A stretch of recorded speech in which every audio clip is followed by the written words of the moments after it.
코로나19가 또 우리에게 많은 어려움이 됩니다. 지금 우리는 이렇게 함께 모여서 예배드리고 있지만 우리 수도권을 중심으로 4단계에 있는 서울, 인천, 경기 지역, 그리고 3단계에 준하고 있는 저 밑에 김해 지역과 일부 지역에서는 아마 대부분의 교회들이 온라인 비대면 예배를 드리고 있을 겁니다. 때로 속상합니다. 또 화도 납니다. 때로 분노가 치밀 때도 있어요. 과연 맞나? 그리고 끊임없는 질문이 있어져요. 저에게는. 왜 하나님 왜 이러시는 거지요? 기대했었어요. 작년 이맘때에도 우리는 온라인 예배를 드리기도 했었고, 또 비대면 예배도 작년 이맘때에도 저는 그렇게 예배를 섬기고 있었는데, 백신이 개발되고 백신이 접종되면서부터 이제 희망이 보이는구나 라고 했어요.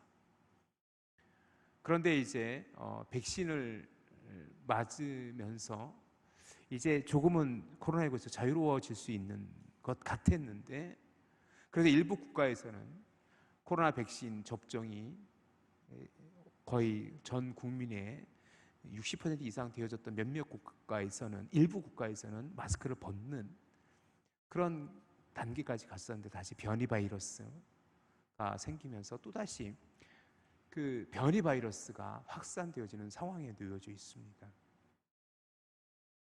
그리고 작년에 했던 질문을 또 하게 돼요. 하나님 왜 이러시는 거지? 그리고 특별히 예배를 준비하면서, 또 말씀을 준비하면서 우리는 어떻게 예배드려야 되지? 그리고 이 코로나19 상황 속에서 하나님의 음성을 우리는 어떻게 이해할 수 있을까? 단순히 코로나19가 종식되어지기를, 그리고 빨리 치료제가 개발되어서 자유롭게 되어지기를, 이전의 일상이 회복되어지기를 위해서 기도하는 것이 맞습니다. 저는 그렇게 기도합니다. 그런데 우리가 또 한 가지 잊지 말아야 될 것은, 이 상황 속에서 하나님께서 무엇이라고 말씀하고 싶은 걸까? 하나님께서 우리에게 어떤 믿음을 요구하시는 것이? 라는 질문을 한번 던져볼 필요가 있지 않을까라는 생각을 하게 됩니다. 저는 오늘도 지난주에 이어서 가인과 아벨의 이야기를 함께 나누려고 합니다. 꼭 지난주 설교와 많이 겹쳐지는 부분도 있을 거예요. 그래서 목사님이 했던 설교 또 하시나? 그렇게 오해하시는 분도 계실지 모르겠어요. 그렇지만 저는 제게 굉장히 중요한 질문이에요. 예배는 뭐지? 우리가 예배를 드린다는 건 어떤 의미가 있고, 우리는 어떻게 하나님께서 기뻐하시는 예배를 드릴 수 있을까? 질문하고 또 질문해야 됩니다. 지난주에 했던 질문, 왜 가인의 제사는 하나님께서 받지 않으셨으며 왜 아벨의 제사는 기뻐 받으셨지? 왜 히브리서 11장 4절에서 아벨은 가인보다 더 나은 제사를 믿음으로 드렸다라고 그렇게 기록하고 있지? 우리가 그렇대 라고 그렇게 지나갈 것이 아니라, 오늘 우리에게 던져지는 질문, 그러면 우리는 어떻게 예배를 드려야 되지? 이 코로나19 상황 속에서 자칫 조금만 더 확산되어지면요, 우리가 속한 소정지역도 코로나 사회적 거리두기 단계가 격상되어져 예배가 제한될 수 있어요. 그리고 어느 순간 지금 수도권처럼 완전히 비대면 온라인 예배로 모든 예배를 드려야 될지도 모르는 상황 속에 또 놓여질 수도 있을지 몰라요. 결코 그렇게 돼서는 안 되지만, 그렇게 되는 걸 원하진 않지만, 그럴 때 우리는 또다시 어떻게 예배하는 것이 옳을까? 코로나19 상황 속에서 예배는 어떤 의미가 있는지 또 질문하지 않을 수 없는 거지요. 그 답을 오늘 또 말씀 속에서 찾아가 보려고 해요. 먼저 저는 그러면 예배란 무엇일까에 대한 질문에 한번 답을 찾고자 합니다. 제가 여러분에게 또 한 권의 책을 소개시켜 드리려고 합니다. 기독교 예배학 입문, Introduction to Christian Worship이라는 책입니다. 기독교 예배학 입문. 이 책은요, 제가 1992년도일 거예요. 신학생 때 예배학 입문이라는 과목에서 메인 텍스트로, 주 교과서로 사용했던 책이기도 해요. 그 책을 어저께 다시 펼쳐봤어요. 그리고 예배를 이렇게 정의하고 있더라고요. 시작. 예배란 세상에서 부름받은 우리가 그리스도 안에서 그리고 그리스도를 통하여 하나님을 만나고 또 그분께 응답하고자 함께 모이는 것이다. 이 이미지를 그대로 한번 파란색을 한번 다시 한번 보세요. 부름받은 그 사람들이 누구 안에서? 그리스도 안에서. 누구를 통해서? 그리스도를 통해서. 누구를 만나고자? 하나님을 만나고자. 또 그분께 뭐 하고자? 응답하고자 함께 모여 드리는 것, 이것이 예배라는 거예요. 자, 여러분 왼편에 큰 현수막이 걸려 있죠. 여러분 왼편을 보십시오. 함께 읽어봅시다. 시작. 거룩한 부르심에 응답하는 사명 공동체. 2021년 3월 28일 제가 처음 전익교회에 부임해서 그날 함께 나눈 말씀입니다. 그런데 오늘 예배라는 제임스 F. 화이트 교수님의 예배학자의 그 예배의 정의가 이 거룩한 부르심에 응답하는 사명 공동체와 맞닿아 있는 것 같아요. 자, 그래서 예배는 부르심에 응답하는 거고요. 예배는 그리스도를 통해서 그리스도 안에서 우리가 하나님을 만나는 거예요. 그것이 예배예요. 그래서 예배는요, 하나님을 향한 기대예요. 오늘 하나님께서 어떻게 나에게 은혜를 주실까? 하나님은 어떻게 나에게 또다시 은혜를 그리고 나를 이끄실까? 기대하며 무릎 꿇는 것이 예배입니다. 그것에 하나님의 만남이 있어야 돼요. 여러분은 저를 만나러 온 게 아니에요. 하나님을 만나러 왔습니다. 믿습니까? 여러분 지금 하나님을 만나고 계십니까? 오늘 이 자리가 여러분이 하나님을 만나는 자리 되어지기를 주님의 이름으로 축복합니다. 그리고 우리는 뭐예요? 하나님의 그 부르심에, 하나님을 향한 거룩한 부르심에 응답하는 자리가 되어줘야 돼요. 한번 따라해 봅시다. 예배는 응답이다. 응답이에요. 응답이에요. 그래서 예배는요, 이 화이트 교수님은요, 예배는 기대다. 예배는 만남이다. 예배는 응답이다라고 그렇게 강조하기도 합니다.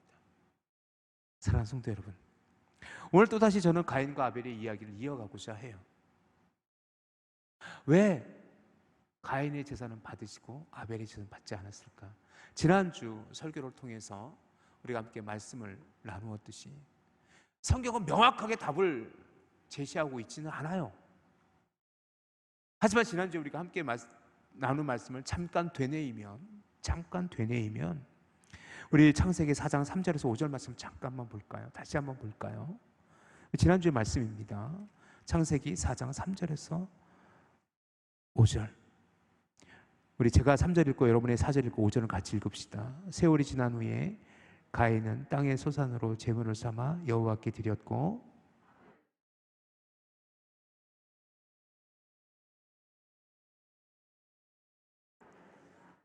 가인과 그의 제물은 받지 아니하신지라 가인이 몹시 분하여 안색이 변하니라고 돼 있어요.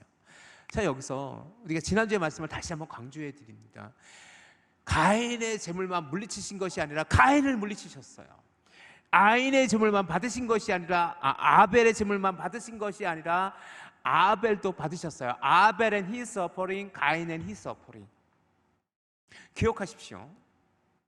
우리의 예배는 제물로만 드려질 수 있는 게 아니에요. 가인의 제사도 아벨의 제사도 능히 하나님께서 기뻐 받으시기 위해서 그들의 삶이 전제되어져 있었음을 여러분이 반드시 기억하셔야 돼요. 사랑하는 성도 여러분, 그러면 우리는 여기서 이렇게 또다시 한번 질문해 볼 필요가 있어요. 정말 하나님께서 원하시는 제사는 건 무엇이냐라는 거예요. 오늘 우리가 드려야 될 이 예배가 하나님의 기쁨의 예배가 되기 위해서 우리는 어떻게 해야 될까? 아모스서 말씀을 잠깐 우리 찾아가 볼까요? 아모스서 5장 21절에서 24절의 말씀입니다. 아모스서 5장 21절에서 24절 말씀, 우리 스크린을 참조해서 우리 함께 같이 읽어볼까요? 21절은 제가 읽고 22절은 여러분이 읽고 23절은 제가 읽고 24절은 또 여러분이 읽으면 교독해 봅시다. 내가 너희 절기들을 미워하여 멸시하며 너희 성회들을 기뻐하지 아니하나니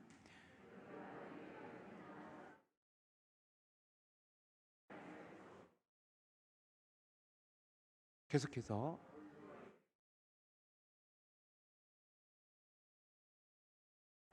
내 노랫소리를 내 앞에서 그칠지어다. 내 비파소리도 내가 듣지 아니하리라.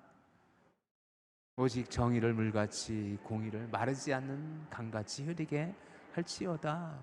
자, 이것이 아모스가 이야기하는 제사와 예배예요. 굉장히 중요한 부분인데요. 아모스처럼 그렇게라는 설교를 지난 6월 13일 주일 1부, 2부 예배 때 나누었을 때 잠깐 언급해 드렸듯이 그 아모스가 살고 있던 그 기원전 그 시기, 그 시대에는요, 그의 북이스라엘에 하나님의 정의는 사라졌고 그들은 우상을 섬기기도 했고요, 하나님의 말씀을 완전히 깡그리 무시하다시피 그렇게 하나님 앞에 온전히 서 있지 못했어요. 불의했고 부정직했어요. 그때 하나님께서는 아모스를 통해서 그들에게 명령합니다. 말씀합니다. 말씀에 기록된 되어진 대로 번제나 소제를 드릴지라도 내가 기뻐하지 않겠다. 너의 절기를 내가 싫어해. 너희가 모여서 나를 예배한다고, 너희가 나를 위해서 제사를 드린다고 후기지 마. 나 너희 안 받을 거야. 그리고 충격적인 단어가 있는데, 내 노랫소리를 내 앞에서 그칠지어다. 내 비파소리도 내가 듣지 아니하리라 라고 23절에 기록되어져 있는데, 그래서 노랫소리라는 단어에 여러분이 한번 주목해 볼 필요가 있어요. 이 노랫소리라는 단어가요, 그들 입장에서, 그들의 그 시대의 이스라엘 백성들은 하나님을 찬송하는 소리였어요. 찬양의 소리였어요. 그런데 RSV라는 영어 성경에 이렇게 표현하고 있어요. 그 노랫소리를 The noise of your songs라고, 너희의 그 노래는 시끄러운 잡음이야, 시끄러운 그 시끄러운 노래소리를 제발 그치란 말이야 라고 책망하고 계시다는 거예요. 노이즈, 치치치치치 하는 그 시끄러운 소리, 그 시끄러운 소리예요. 만약에 한번 생각해 보세요. 우리가 드리는 예배가, 지금 우리가 드리는 이 예배가 하나님 앞에 시끄러운 소음일 뿐이라면, 우리의 찬양이 하나님께는 듣기 싫은 아주 불쾌한 소리라면 어떻게 합니까? 가인의 제사처럼 하나님께서 기뻐하지 않는 예배라면 우린 지금 이 예배가 어떤 의미가 있냔 말이에요. 그래서 우린 또 질문해야 돼요. 그러면 하나님께서 기뻐하시는 예배는 무엇입니까? 하나님께서 정말 즐겨하시는 예배는 무엇입니까? 시편 말씀 잠깐 볼게요. 시편 51편 17절 말씀이에요. 시편 51편 17절 말씀 우리 함께 읽어봅시다. 시작. 10년 하나님이여 상하고 통회하는 마음을 주께서 멸시하지 아니하시리이다. 여기서 상한 심령이라는 단어에 주목해 보셔야 돼요. 아픈 마음, 찢어지는 마음, 통회하는 마음. 그 상한 심령을 종교개혁자 칼빈은 이렇게 얘기합니다. 자신의 죄를 스스로 해결할 수 없는 전적으로 무능한 자임을 절감하며 통회하는 겸손한 마음. 우리 함께 읽어봅시다. 시작.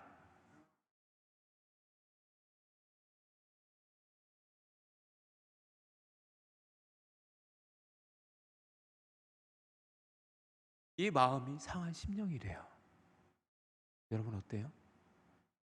여러분 어떤 마음으로 지금 예배를 드리고 있습니까? 통회하는 마음으로. 하나님의 은혜를 주시지 않으면 저는 아무것도 할 수가 없어요.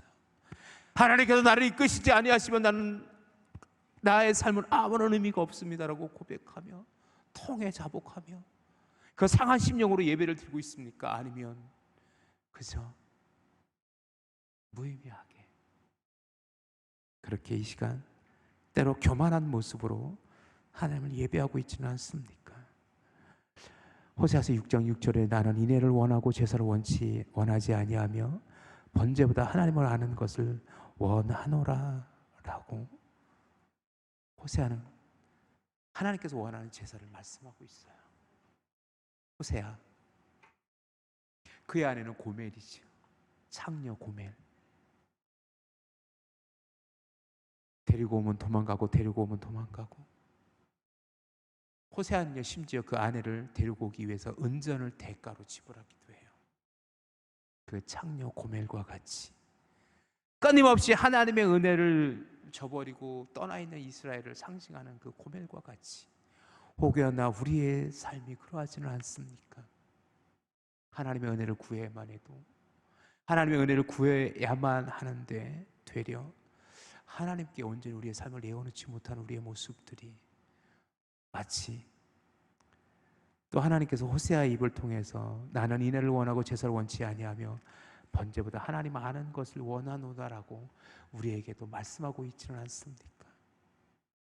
오늘이 이 예배가 정말로 우리의 하나님이 기뻐하시는 상한 심령으로 하나님의 거룩한 그 은혜로, 그래서 하나님을 아는 믿음의 고백으로 하나님을 예배하는 저와 여러분 되어지기를 주님의 이름으로 축원합니다.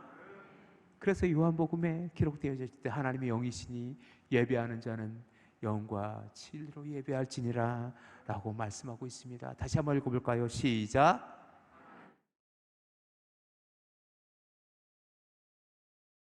아멘. 그런 예배가 되어질 수 있기를 주님의 이름으로 축원합니다. 그렇다면 이제 정말 하나님이 왜 가인의 예배를 거부하셨는지 이제 찾아봐야지. 그러면 정말 하나님께서 원하셨던 아벨의 제사가 상한 심령이었는지, 하나님 기뻐하는 제사였는지 우리 확인해 볼 필요가 있겠지. 우리가 지난주에 확인했듯이 히브리서 11장 4절에 믿음으로 아벨은 가인보다 더 나은 제사를 하나님께 드림으로 의로운 자라 하시는 증거를 얻었으니 하나님이 그 예물에 대하여 증언하심이라. 그가 죽었으나 그 믿음으로써 지금도 말하느니라 라고 기록되어져 있는 것처럼, 그렇다면 우리는 또다시 물어야 돼요. 하나님, 무엇이 가인의 제사를 그렇게 하나님께서 거부하게 하셨고, 무엇이 그 아벨의 제사를 하나님께서 기쁘게 하셨는지. 오늘 정말 여러분에게 다시 한 번만 우리 4절과 5절 말씀 좀 가보고 싶어요. 저는 오늘 창세기 4장 4절에서 5절 말씀 다시 가봐야 돼요. 다시 가봅시다. 4절 시작. 아벨은 자기도 양의 첫 새끼와 그 기름으로 드렸더니 여호와께서 아벨과 그의 제물은 받으셨으나 라고 돼 있지요. 자, 여기까지 4절만 봅시다. 여기서 아벨에 드린 제사를 한번 보자고요. 아벨에 드린 제사는요, 제물이 뭐였냐면 첫 새끼와 기름이었어요. 굉장히 중요한 의미가 또 이 안에 담겨져 있어요. 자, 왜 하필 아벨은 첫 새끼로 제사를 드렸죠? 왜 그랬던 것 같아요? 왜 첫 새끼로 예배를 드렸어요? 마침 딱 제사를 드리러 갔는데, 아벨이 딱 제사를 드리러 갔는데 양이 있는데 이놈이 새끼를 하는데 아싸 가오리 하면서 첫 새끼를 드려서 바친 거예요? 아니에요. 구별했어요. 아벨은 그 하나님께 제사를 드리기 위해 그 양의 첫 새끼를 구별했어요. 왜? 그것이 믿음의 고백이었어요. 그래서 양의 새끼가 아니에요. 첫 새끼예요. 왜? 하나님이 기뻐하시는 구별된, 하나님께서 정말 가장 소중한 것을 받으시기에 합당한 분이시기 때문에 아벨은 그렇게 드렸던 거예요. 그리고 아벨의 제물은 뭐예요? 기름이었어요. 기름. 자, 왜 기름을 드렸을까? 왜 굳이? 아마 이 아벨은요, 첫 새끼 전부를 다 드렸을 거예요. 그 고기도 하나도 빼놓지 않고 다 드렸을 거예요. 그런데 특별히 오늘 본문에서 그 기름으로라고 드렸다고 기름을 분명히 기록하고 있는 이유가 있어요. 자, 이스라엘 백성들은요, 하나님께 제사를 드리기 위해서 동물의 제사를 드릴 때 반드시 절대로 그 누구도 손댈 수 없는 부분이 있는데 그것이 기름과 내장과 피였었어요. 그래서 이스라엘의 제사 제도를 보면요, 번제는요, 파이어 버링이라고 하는 번제는 그 제물 전체를 다 불로 태워드리는 제사가 번제예요. 그 중에 속죄제 같은 경우나 일부 화목제에서는요, 제물, 그 제사로 드린 동물의 일부, 뒤 허벅지, 다리든지 가슴의 일부분을 그 제사장이 먹던가 혹은 이스라엘 백성이 먹을 수 있도록 규정되어져 있었단 말이에요. 그래서 일부의 제물을 이스라엘 백성들도 먹을 수 있었어요.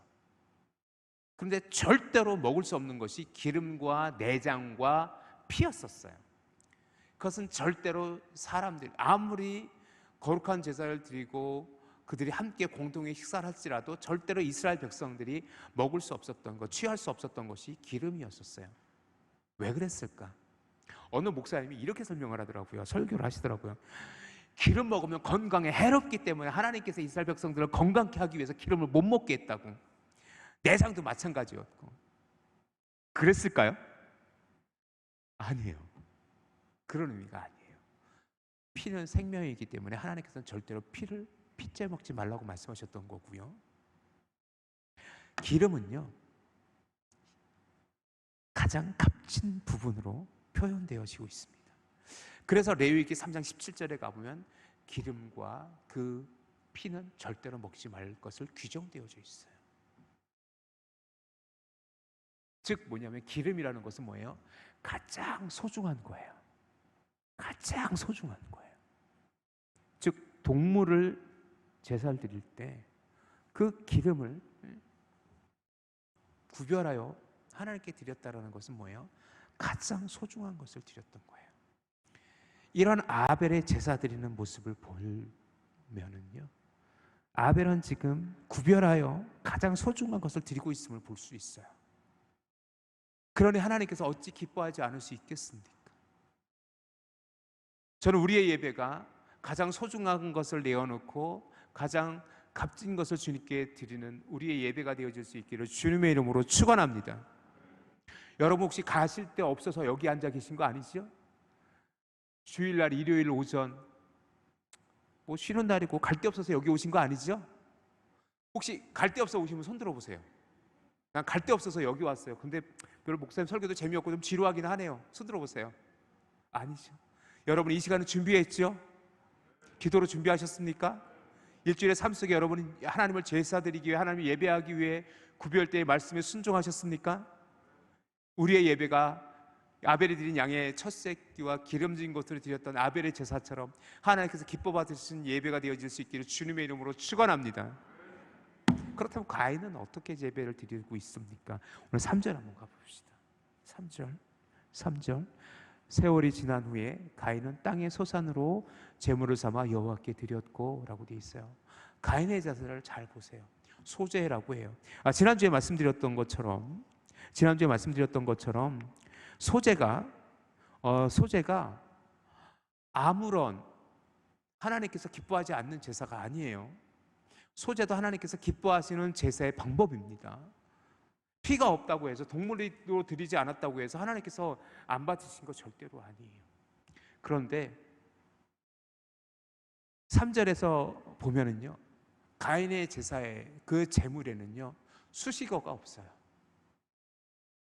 첫 열매를 드렸다는 수식어도 없고요, 구별하여 드렸다는 가장 큰 것을, 좋은 것을 드렸다는 수식어도 없어요.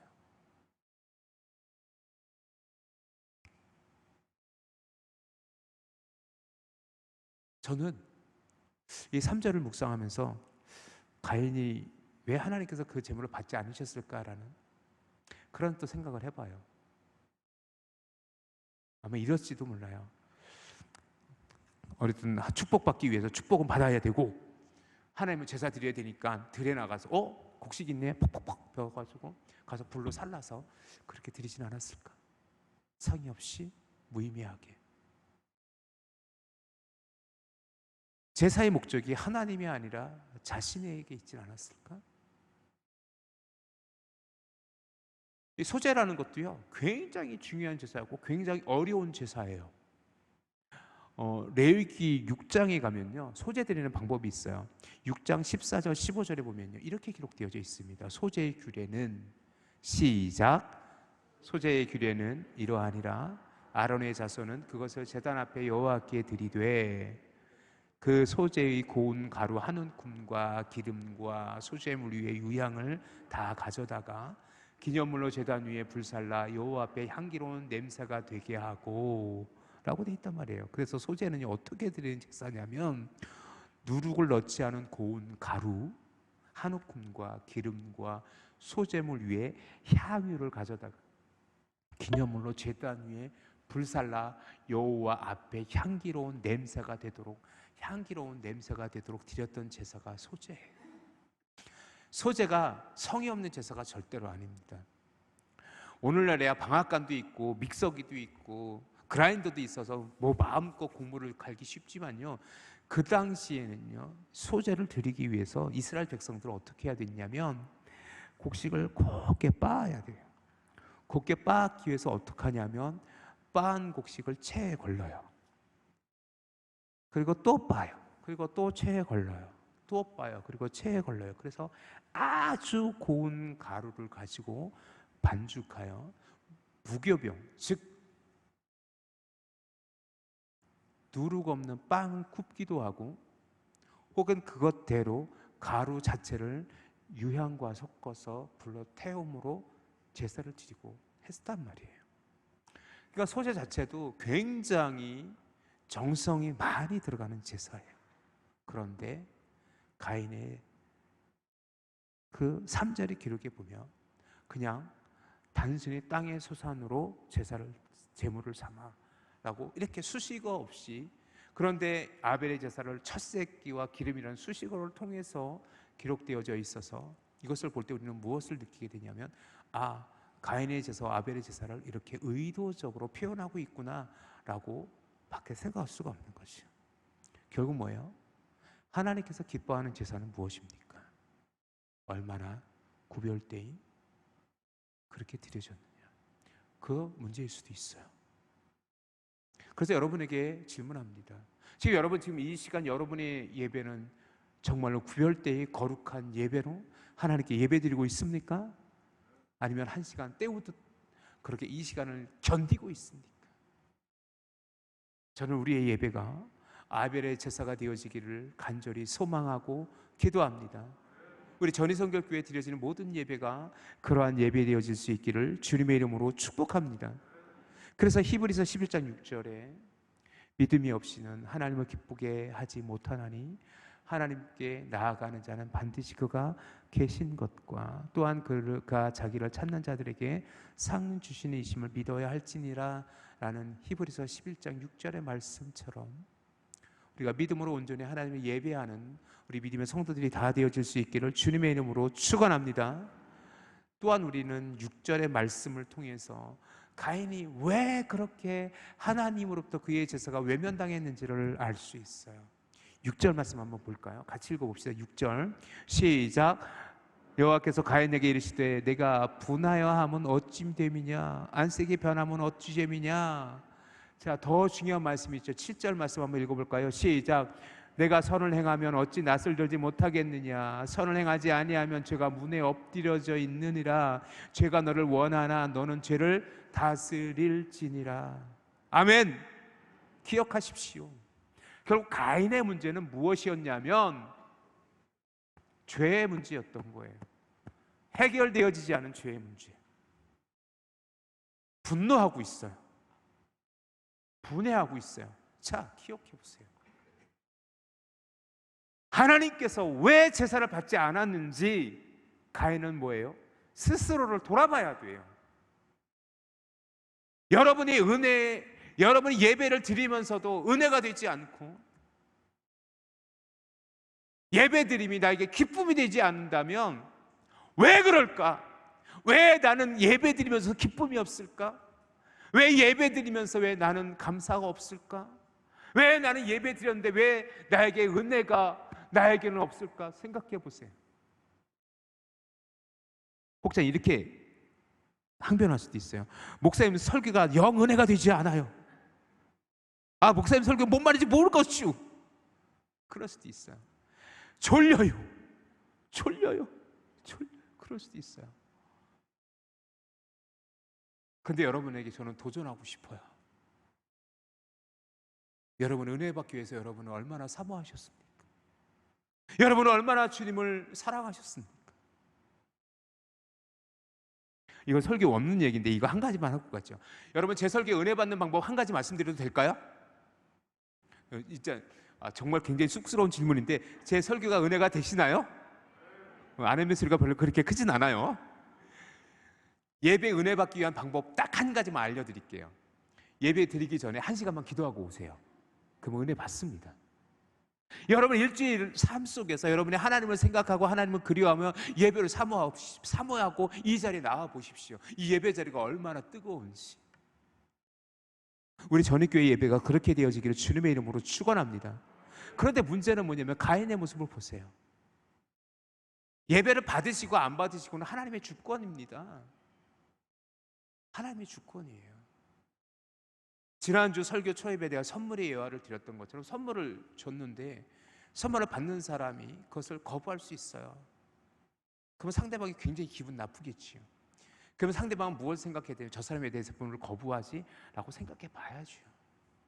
그런데 가인의 모습은 어때요? 얼굴에 분노가 쌓였어요. 얼굴이 색이 변했어요. 원색이 변하니 뭐예요? 그는 지금 하나님께 분노하고 있는 거예요. 왜 아벨의 재산은 받고 내 재산은 받지 않아요? 당신이 뭔데? 라고 하나님께 따지고 있는지도 몰라요. 그런데 그가 왜 그렇게 하고 있습니까? 죄의 문에 엎드려졌어요. 죄가 그를 지배하고 있어요.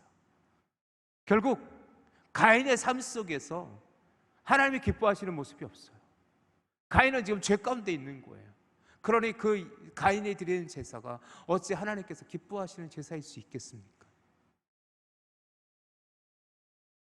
제가 이미 설명드렸듯이 가인의 제물이 구별되지 않은 그런 제물이라고 제가 생각하고 해석했던 이유가 여기 있어요. 가인은 지금 아무런 믿음의 고백도 없이 그렇게 분노 가운데 제사 드렸는데 그가 얼마나 정성스럽게 했겠어요. 얼마나 그가 정성스럽게 구별대의 예물을 준비했을 거냔 말이에요. 결국 이미 하나님께서 가인의 제사를 받지 않은 이후에 가인의 모습 속에서 우리는 뭐예요? 아, 하나님께서 가인의 제사를 받지 않는 모습이 그런 모습이구나. 그렇구나. 저 분노하는 모습, 저 죄 가운데 있는 모습을 보고 어찌 가인이 온전한 예배를 드릴 수 있었을까? 기억하십시오. 진정한 예배는요, 여러분의 삶에서 고백되어져야 돼요. 지금 이 예배를 마치고 나가 여러분의 삶에서 여러분은 이 예배의 삶을 살아가셔야 돼요. 그런 은혜가 있어지길 주님의 이름으로 축원합니다. 우리의 예배가 그렇게 하나님께서 기뻐 받으시는 예배가 되어질 수 있기를 정말로 주님의 이름으로 간절히 부탁드립니다. 그리고 여러분의 삶에서 온전히 하나님의 은혜가 가득 채워지시기를 주님의 이름으로 축원합니다. 그 시기심, 그 분노는 어떻게 표출됩니까? 엉뚱한 곳에서 뻥 터져버려요. 아벨을 죽여버려요. 아벨을 죽여요. 왜 죽였을까? 왜 죽였을까? 왜 엉뚱하게 가인은 아벨을 죽였을까? 시기심, 질투, 분노. 그것이 가인을 살인자로 만들어버려요. 기억하십시오. 이 가인이 아벨을 죽인 사건을 통해서 우리는 무엇을 깨닫게 되냐면 제사를 실패한 가인은 살인자가 되어져 버린다는 사실이에요. 기억하십시오. 예배의 실패자는 인생의 실패자입니다. 반대로 예배의 성공자는 인생의 성공자입니다. 믿습니까? 동의하십니까? 왜냐하면 예배가 인생이기 때문에 그렇습니다. 예배가 인생이에요. 우리 그리스도인들에게는요, 예배가 삶이에요. 예배가 삶 전부여야 돼요. 그런데 예배에 실패했을 때 자연스럽게 인생은 실패하는 것이고, 예배의 성공자, 하나님 안에서 은혜롭게 예배에 성공하는 자는 그 인생이 성공하는 자일 수밖에 없어요. 왜? 우리의 인생은 예배이기 때문에. 여러분을 축복합니다. 예배의 성공자가 되어 주십시오. 아니, 예배의 성공자가 되어져야 합니다. 예배의 성공자가 인생의 승리자입니다. 우리 믿음의 성도들이 그런 믿음의 성도들이 되어질 수 있기를 주님의 이름으로 축원합니다. 그렇다면 한 가지 질문. 가인은 아벨을 의도적으로 죽였습니까? 아니면 분에 못 이겨서 실수한 겁니까? 자, 아벨은 그 순간 너무나도 분해서 갑자기 분노에 못 이겨서 아벨을 그 순간 죽여버린 걸까? 아니면 의도적으로 계획된 살인이었을까? 굉장히 중요한 문제예요. 여러분은 어떻게 생각하십니까? 의도적 살인이에요? 아니면은 순간의 실수예요? 그 답은 to be continue. 다음 주에. 왜냐하면 설교 시간이 다 끝나시오. 그러니까 다음 주에는 절대로 이 답이 궁금해서라도 여러분은 절대로 다음 주에 예배에 빠지면 안 돼요. 다음 주에 이어가겠습니다. 말씀을 정리할까요? 따라합시다. 우리의 예배는 삶의 전부입니다. 아벨이 드렸던 제사처럼 구별되이 가장 소중한 것을 내어드려야 돼요. 가인처럼 예배의 실패자는 인생의 실패자가 되어버리고 맙니다. 우리가 1시간 예배 드리는 것이요, 그저 일주일에 한 번 그저 의무적으로 드려지는 이 주일의 오전의 예배가 아니라 정말 내 삶이 드려지고 내 믿음이 고백되어지고 하나님 앞에서 승리하는 인생의 성공자가 되어지는 그런 예배가 되어질 수 있기를 주님의 이름으로 축원합니다. 기도합시다.